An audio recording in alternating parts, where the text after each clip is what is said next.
Imaginez la situation. Vous êtes entrepreneur, manager, dirigeant et vous devez prendre une décision qui est très impactante pour le futur de votre vie professionnelle. Mais il se trouve que vous ne faites que contribuer à cette décision. Vous n'avez pas le choix final. Comment vous feriez si la personne qui est en charge de cette décision finale vous cachait des informations? Comment prendriez-vous votre décision? Comment contribueriez-vous à cette décision? Ça, moi, personnellement, c'est une question que je me pose régulièrement dans ma vie professionnelle. Et j'ai longtemps cherché un cas qui me permettrait d'avoir une grille de lecture ou un exemple qui me permettrait de me projeter. Et il se trouve que j'en ai trouvé un. Alors, si cette question vous est déjà arrivée, restez avec moi parce qu'on va parler de Snapchat et comment un investisseur a dû faire le choix de contribuer à une décision ou pas, malgré que le fait que le fondateur ne lui ait pas donné toutes les informations. Allez, parcourons Internet pour comprendre ça.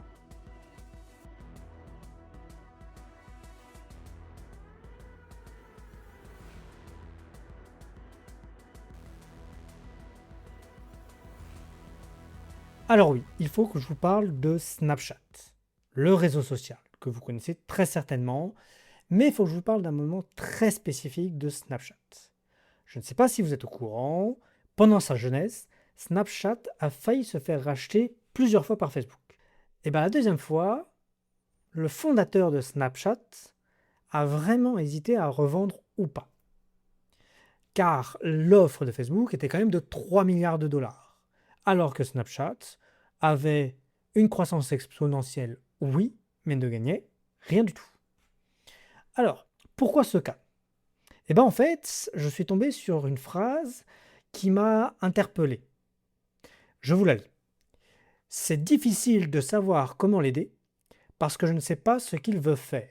Et ça, cette phrase, elle est issue d'un mail sur lequel je reviendrai, écrit non pas par un stagiaire, non pas par quelqu'un lambda de l'équipe, mais littéralement par le représentant des investisseurs chez Snapchat. Son nom, c'est Mitch Lasky. Il est partenaire à l'époque chez Benchmark Capital, et vous allez voir, c'est une sacrée histoire. Alors, je vous spoil tout de suite la suite. Snapchat n'a jamais accepté l'offre de Facebook, et vous allez voir, c'est même parfois un peu plus compliqué que ça. Mais avant de rentrer dans cette partie de décision, laissez-moi replacer qui est Mitch Lasky. Alors, de ce qu'on voit de sa fiche Wikipédia, c'est un avocat de formation. Reconverti dans la tech assez rapidement, ex-cadre chez Electronic Arts, CEO de Jamdat Mobile, personnellement que je ne connais pas du tout. Mais fait intéressant, de ce que je peux voir, c'est que cette boîte a été revendue 680 millions de dollars, donc une belle affaire. Ensuite, il a l'air d'être rentré en tant que partenaire chez Benchmark Capital en 2007. Et Benchmark Capital, quand on regarde également leur description, c'est intéressant parce qu'ils ont mis, eux, de l'argent chez eBay, Twitter, Uber, enfin voilà, des grosses capitalisations. Mais de ce que je comprends, de ce que je vois de son profil un peu, quand on parcourt un peu sa fiche Wikipédia et quand on regarde un peu qui il est, en fait, Mitch Lasky, c'est pas quelqu'un de très visible. C'est quelqu'un plutôt de l'ombre. Et quand Benchmark Capital va décider d'investir au sein de Snapchat, c'est lui qui va être choisi, tout simplement pour une raison très simple, c'est qu'à l'époque, et encore aujourd'hui, Snapchat est basé à Los Angeles, Venice Beach, et lui est également de là-bas. Il y est résident, et donc ça semble être le plus logique. C'est vrai, il connaît l'écosystème, il connaît le système entrepreneurial de là-bas, donc oui, ça semble plus que logique. Alors, Lasky et Benchmark Capital ne rejoignent pas un board, ne font pas juste un investissement. Ça devient le principal interlocuteur institutionnel de Spiegel, le fondateur. C'est lui que Spiegel appelle quand il a des problèmes, c'est lui qui gère, qui le conseille sur le financement, le recrutement, enfin toutes les phases qui peuvent être un peu difficiles vis-à-vis de l'entreprise. Mais c'est là où on commence à voir un paradoxe par rapport à ce que je vous ai dit en introduction.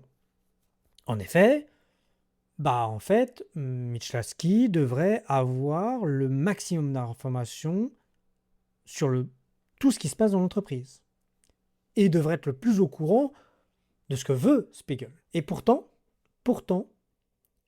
c'est pas le cas. Mais pour que je puisse vous expliquer ça, d'après ce que j'ai compris et d'après ce que je trouve, il faut que je vous parle d'une autre affaire qui est beaucoup plus comique. Alors, il faut que je vous parle de Sony, du piratage de Sony, par les Nord-Coréens notamment. En décembre 2014, je ne sais pas si vous vous rappelez de cette affaire, mais en décembre 2014, des hackers attribués à la Corée du Nord, bon, pas prouvé, mais très probablement, vont pirater Sony et notamment leurs serveurs. Alors quand je parle de Sony, c'est Sony Pictures. Pourquoi? Parce que tout simplement, il y a eu un film qui s'appelle The Interview qui est sorti et qui se moque allègrement de Kim Jong-un à l'époque. Donc, piratage. Des téraoctets de données volées. Des scripts de films, des salaires, des contrats, des emails privés, bref, tout ce qu'ils pouvaient trouver. Et nous, ce qui va nous intéresser ici, c'est notamment les emails privés. Parce que parmi les victimes, il y a Michel Linton. Et quand on regarde un peu qui est Michel Linton, il se trouve que c'est le CEO de Sony Pictures. Oui, sauf que Linton n'est pas seulement CEO de Sony Pictures. Il est également investisseur. Investisseur chez Snapchat. Alors, c'est d'ailleurs, histoire dans l'histoire, une anecdote assez marrante que j'ai trouvée. C'est que, en fait, comment la connexion s'est faite, c'est tout simplement que la femme de Linton a découvert Snapchat un peu par hasard, qu'elle a adoré l'application, qu'elle a envoyé un mail au service client de Snapchat pour leur dire « J'adore votre application ». Spiegel, je ne sais pas comment, a dû faire le lien entre Linton, sa femme. Il a décidé de débarquer chez eux, et c'est comme ça que Linton s'est trouvé embarqué dans l'aventure Snapchat. Je referme la parenthèse. Revenons à notre hack. Il se trouve que toute la correspondance, tous les emails privés de Linton s'est trouvé exposé. Et Linton n'utilisait pas que son mail de Sony pour parler des affaires de Sony. Il discutait aussi avec les membres du board de Snapchat, y compris Mitch Lasky. Et vous comprenez enfin comment on arrive à savoir tout ça. Et oui, cette petite citation que je vous ai donnée au début, elle est le résultat de ce hack. Alors, je vais quand même faire une note importante ici. Même si ces mails ont fait l'objet de publications dans les médias et dans tous ces éléments-là, moi je ne vais pas vous montrer la totalité de ces mails. C'est quand même l'objet d'un vol, donc on va plutôt respecter cette partie-là. Je vais en faire quelques citations, mais vraiment sur les points qui nous intéressent ici, parce que ça fait partie de l'histoire.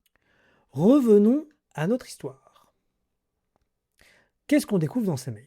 Il y a 3 passages qui sont intéressants. Je vais vous les lire en anglais, parce que les traductions des fois sont un peu bof, mais je vais vous les lire en anglais. He's been oscillating back and forth between appearing to want to sell the business and wanting to go long, twice a day. Ça, c'est Mitch Lasky qui dit que Spiegel, en fait, il oscille. Il oscille réellement entre vendre et ne pas vendre. Et ça, Lasky, lui, il voit ça du board. Il fait un constat. Mais ce constat, il le fait sur un deuxième aspect. Et c'est le deuxième passage. He is now characterizing his conversation with Facebook as a gambit to scare a high number out of the CAC investor. Comme je vous l'ai dit, Spiegel va refuser l'offre. Mais en fait, ce que Mitch Lasky découvre, entre guillemets, c'est que, tout simplement, Spiegel se serait peut-être un peu servi de cette offre pour augmenter sa future levée de fonds. Et effectivement, Snapchat était en cours de levée de fonds, c'était sur une période très courte, et Spiegel aurait pris cette offre de Facebook comme le fait que, tiens, je vais peut-être demander à mes investisseurs de mettre plus parce que, Regardez l'offre de Facebook. Intelligent le bonhomme. Donc en fait, le récit du génie qui refuse des milliards, c'est peut-être juste une stratégie de négociation. Et troisième constat, qui est légèrement plus grave. Et troisième constat, qui est là un peu plus grave, et surtout, on voit que c'est là où il cache des informations, Spiegel. Je vous lis encore le passage. Evan Spiegel, proposed a new deal today to Tencent and DST that include 40 million in salary for him and Bobby. Never told me. In fact, told me that the exact opposite. When I confronted him about it, he said, well, I just turned down $1 billion from Zuck. Qu'est-ce qu'il nous dit ici? En fait, Mitch Lasky nous dit que, en parallèle, toujours en parallèle, Evan Spiegel se serait servi de cette offre de Facebook pour aller négocier avec d'autres, notamment Tencent, le géant chinois, et DST, avec une offre plus importante. Et ça, il ne l'aurait pas dit à son principal investisseur. Il lui cache ses informations. Il le dit littéralement, never told me. Et il va même plus loin quand, entre guillemets, Mitch Lasky lui a un peu opposé les faits parce que lui-même était en contact avec Tencent et Tencent trouvait que c'était pas tout à fait normal. Et bah, Evan Spiegel a dit l'inverse. C'est fou ça. Spiegel négocie en parallèle des conditions que Lasky ne connaît pas. Voilà ce que c'est Lasky en novembre 2013. Ça vous pose un peu le contexte, et ça c'est intéressant. Parce que la question qui va nous intéresser maintenant, c'est pas tant est-ce que Spiegel est honnête ou pas. Ça, seule la postérité le dira. Mais par contre, qu'est-ce que Lasky fait à ce moment-là? Parce que lui, il doit quand même prendre une décision. Il a quand même de l'argent en jeu dans cette boîte. Faut-il qu'il suive Spiegel? Faut-il qu'il ne dise rien? Faut-il qu'il parie sur autre chose? Qu'il fait remplacer Spiegel? Parce que il pourrait presque en avoir le pouvoir. Ce qu'on peut voir en fait, c'est qu'il ne va pas prendre une, mais 3 décisions très interconnectées. J'ai pris quelques notes, je vous les décris. D'abord, Mitch Lasky fait quelque chose de très intéressant et il le fait envers Litton. Face à cette incertitude, Lasky ne va pas voir un avocat, il n'engage pas de réunion d'urgence du board pour, entre guillemets, faire virer Spiegel. Il n'envoie pas d'ultimatum non plus. Il fait quelque chose de, personnellement, je trouve beaucoup plus difficile et qu'on devrait tous faire parce que c'est quand même rare. En écrivant à Litton, il pose tout ce qu'il ne sait pas.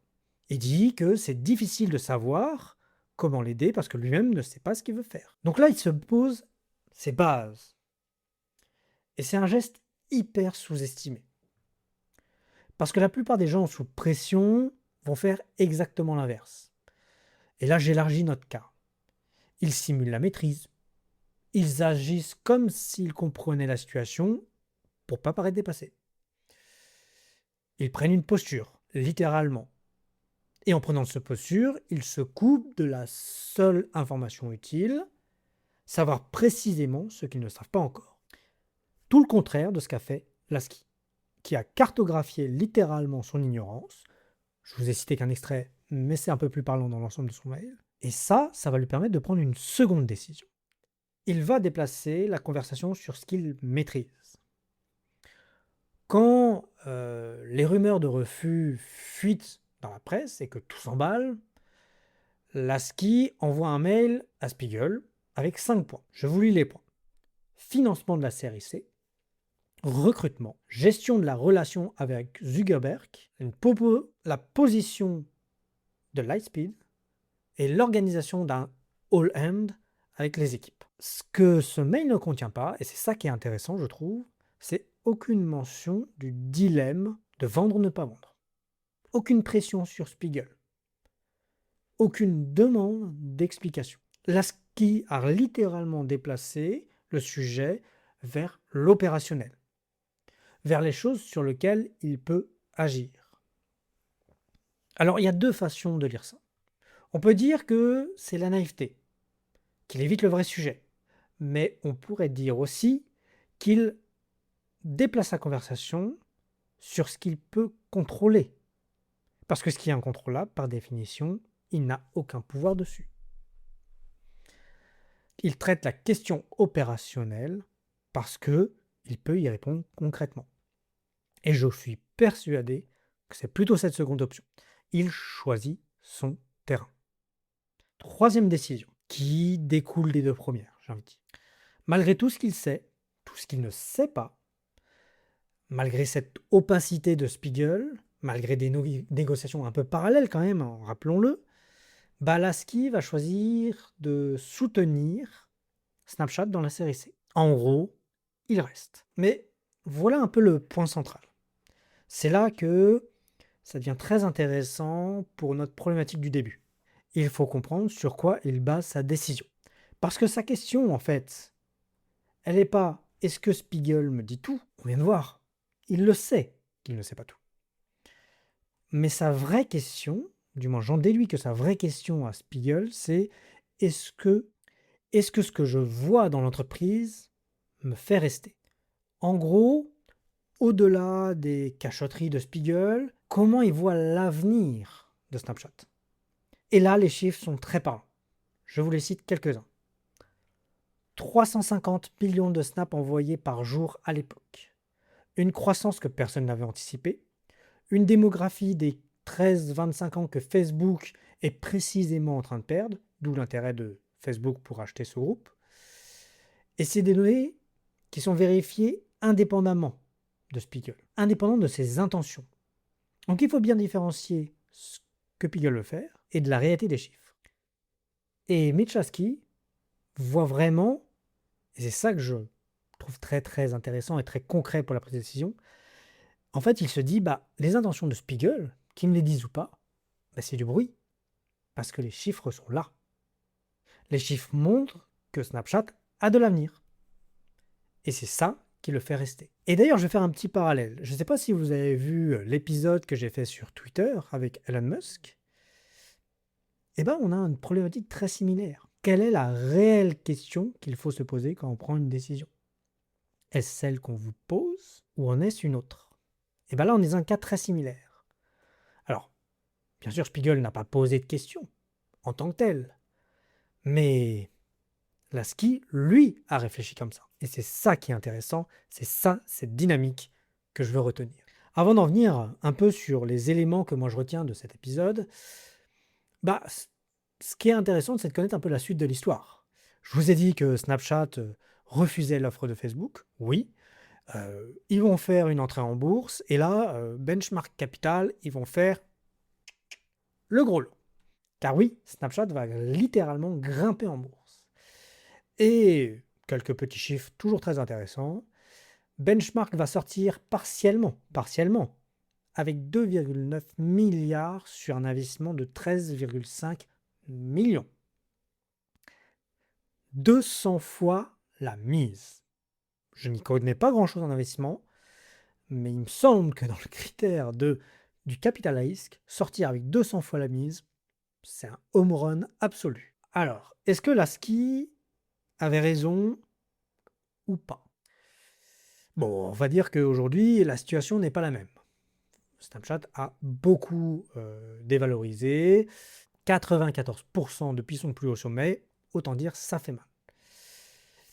Mais est-ce que Lasky avait tort ou raison de prendre cette décision? Là encore, comme j'ai pu le dire pour Twitter, en fait, il faut vraiment regarder ça dans le prisme de son métier. Lasky, à ce moment-là, il est investisseur. Lui, il réfléchit pour son entreprise. Donc oui, il a fait son travail d'investisseur. Il est entré avec une certaine valorisation, il en est sorti avec une autre. Mais l'entreprise dans laquelle il se trouve aujourd'hui est en grande difficulté. Donc le rachat était peut-être pas une si bonne décision et Mitch Lasky n'aurait peut-être pas dû suivre. Mais bon. Bon, on a fait le tour du cas. Mais qu'est-ce qu'on retient concrètement concernant la prise de décision? Moi, je retiens 3 choses. Première leçon, avant de décider, cartographier ce que vous ne savez pas. Je trouve ça toujours très intéressant de se dire, ok, quand je dois prendre une décision, qu'est-ce que je sais, qu'est-ce que je ne sais pas? Parce que souvent, on fait cette cartographie de manière inconsciente ou pas de ce qu'on sait, mais on fait rarement de ce qu'on ne sait pas. Et ça, je pense que c'est ce qui sépare une décision réfléchie d'une décision subie. Deuxième leçon, qui rejoint, comme je le disais un peu dans mon épisode sur Twitter, c'est ne répondez pas à la question qu'on vous pose, répondez à la vôtre. Ou du moins réfléchissez, si je dois un peu nuancer cette leçon, c'est réfléchissez pour savoir si la question qu'on vous pose est réellement la vôtre, et si c'est pas tout à fait la vôtre, répondez à la vôtre. Car oui, quand on vous pose une question, il y a des intentions derrière, il y a une volonté. Et peut-être ces intentions et cette volonté ne vous concernent pas réellement, ou ne sont pas pour votre bien, ou pour le bien de ce que vous pourriez faire. Potentiellement, c'est une toute autre décision que vous devez prendre. Et ça, c'est vachement pratique. Car quand vous vous posez réellement la bonne question, attention, je nuance quand c'est possible, bien sûr, et bah, vous agissez pour vos intérêts. Et vos intérêts peuvent être différents de la décision finale. Troisième leçon que moi je retiens de cet épisode, c'est que l'opacité n'est pas tellement un blocage, mais c'est une donnée.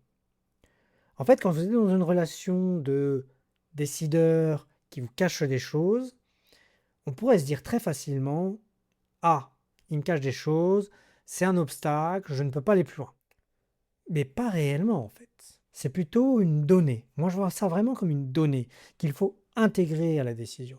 Et ça rejoint ma leçon numéro 1. Et j'irai même plus loin. Ce fait de cacher des choses est une information, mais vous pousse à vous mettre en focus sur les éléments qui vous intéressent réellement. Alors bien sûr, si les éléments qui vous intéressent réellement sont cachés, c'est une information précieuse. Mais si à côté de ce qu'on vous cache, vous avez les éléments qui vous intéressent, qui répondent à votre question, alors là, vous avez peut-être un point d'avance. Voilà. Voilà moi un peu ce que je vais retenir de cet épisode passionnant. Et d'ailleurs, si vous voulez en savoir un peu plus sur Snapchat et la vente de Snapchat, je vous mets des ressources en commentaire. Mais c'est un cas sur lequel je pense on minimise l'importance de la prise de décision. Et croyez-moi que cette prise de décision quand on vous cache des informations, c'est un cas qui arrive beaucoup plus souvent qu'on ne le pense. Bon allez, moi je vous laisse sur ça et je retourne à mes recherches. Allez, à très vite.